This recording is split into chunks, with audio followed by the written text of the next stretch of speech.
Bueno, mi padre en el momento en que fue asesinado se dirigía al Parlamento, iba en un vehículo con su conductor y su guardaespaldas, y en el momento en que estaba saliendo de la urbanización en la que vivimos, pues fue interceptado por un vehículo en el cual estaban dos paramilitares y un miembro del ejército, y también por una motocicleta en la cual sabemos ya que también estaba el otro suboficial del ejército.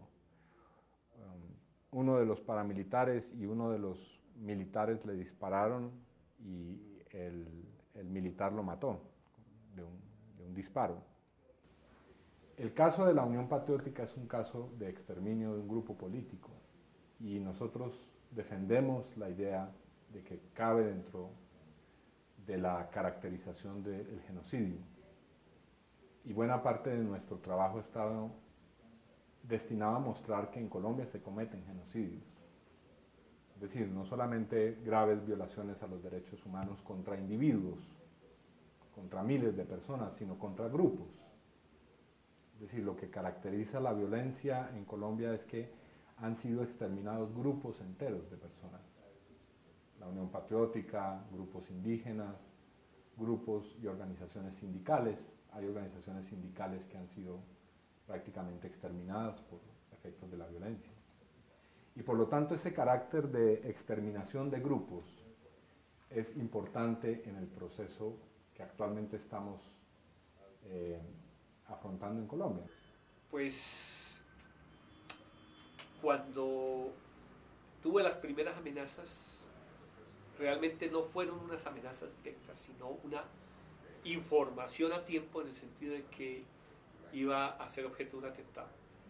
Yo logré salir antes, vine a Bogotá de manera muy silenciosa para ocultarme y estando en Bogotá, en un edificio aquí cercano, subieron los sicarios, tumbaron la puerta, buscándome en un edificio de una oficina del Colegio Nacional de Periodistas, donde yo tenía que estar en ese momento. Por alguna circunstancia yo no estaba ahí y ese fue como el hecho más grave porque la intención de los sicarios era matarme en ese momento. A mí me tocó, después de ese atentado, de eso, salir del país. Entonces ya se había presentado otra situación similar en Barranquilla, en otra ciudad del país. ¿Y de dónde venías? ¿Viniste a Bogotá de dónde? Yo estaba trabajando en Montería, yo era periodista. De Montería tuve que salir a Barranquilla, de Barranquilla a Bogotá. De Bogotá me tocó salir al exilio. Estuve en Ecuador, en Costa Rica, en Estados Unidos, regresé a Colombia y desde entonces he estado dedicado al tema de los derechos humanos. Sí, mira, las defensoras y los defensores sufrieron muchos ataques. Los grupos paramilitares han sido en los últimos 10 años responsables de la mayoría de los ataques y obstrucción a nuestro trabajo. Hace unos años, en el año 98, 99, los grupos paramilitares mataron a los defensores que ya he mencionado, nos secuestraron a algunos de nuestros colegas para hacerles juicios por sus relaciones con las guerrillas, nos amenazaron a muchos y nos obligaron a algunos al exilio definitivo, a otros al exilio temporal. Y hoy en día las palabras del presidente han generado también que algunos defensores y algunos defensores tengan que irse porque son perseguidos como terroristas. Yo particularmente, como miembro de la Comisión Colombiana de Juristas, fui amenazado por el jefe paramilitar Carlos Castaño en el año 99, después de que secuestró a unos colegas del Instituto Popular de Capacitación en Medellín, y con otras ONG nosotros lideramos la acción social y la solidaridad internacional para arrancarlos de las garras de este jefe paramilitar y de su grupo. Con ellos, él me envió el recado de que me iba a matar.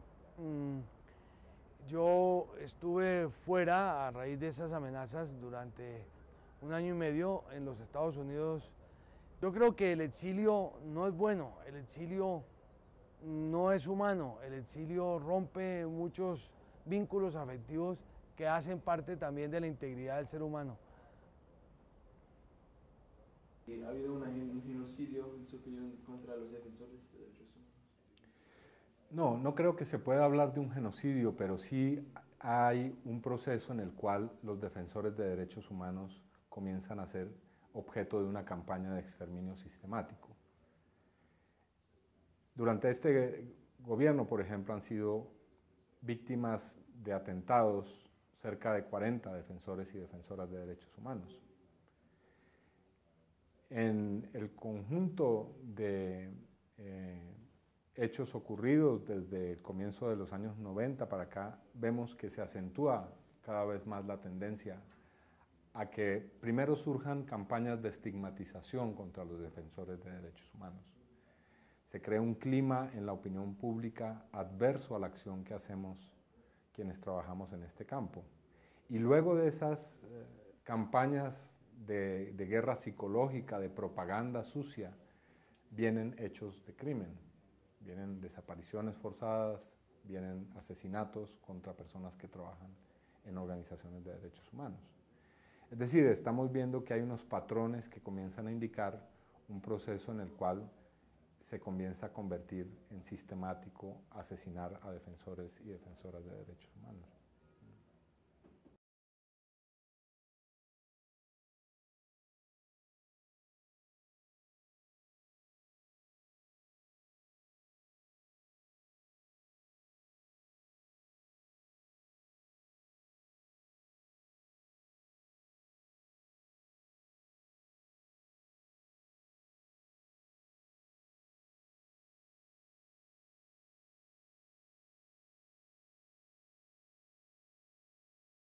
By the end of 2004, the paramilitary start unilaterally demobilizing thousands of guys, handing all these, 19-year-old guys to the Colombian government saying, deal with them, which sort of sped up the pressure. They need to do this. Also, the international community was basically saying, I'm not writing $1 of a check for this process until you have a law or some procedure for dealing with all these people that demobilize. The pressure became such that by February or March this year, 2005, it became, the government began again with a new procedure. Now, a set of opposition legislators, led by Senator Rafael Pardo and others, several of them whom were actually not opposition legislators, really, but were Uribe supporters and everything else, had alternative legislation that was going to include slightly higher jail terms, 8 to 10 years. It was going to, but more than that, this legislation would have required demobilizing paramilitaries to confess everything they knew on pain of losing any right to that lighter jail sentence, plus reveal what they knew about who commanded them, where they served, who gave them money, what was the network that was in place and remains in place, so that investigators, given ample time, would be able to try to take apart those networks so that paramilitaries wouldn't go on existing after some peace accord as some sort of mafia combined with a death squad.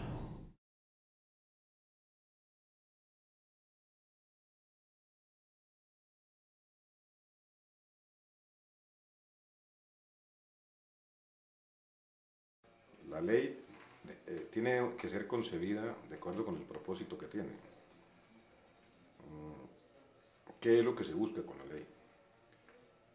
Desmontar, desaparecer, eliminar de una vez por todas el fenómeno de las autodefensas llamadas paramilitares en Colombia, de conformidad con una realidad, no de acuerdo con unos propósitos que, por importantes que sean, no son conseguibles fácilmente.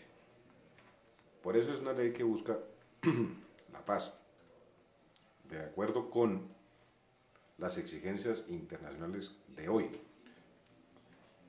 de las cuales hace parte Colombia, adecuadamente combinadas con la realidad propia del país, con la singularidad del país.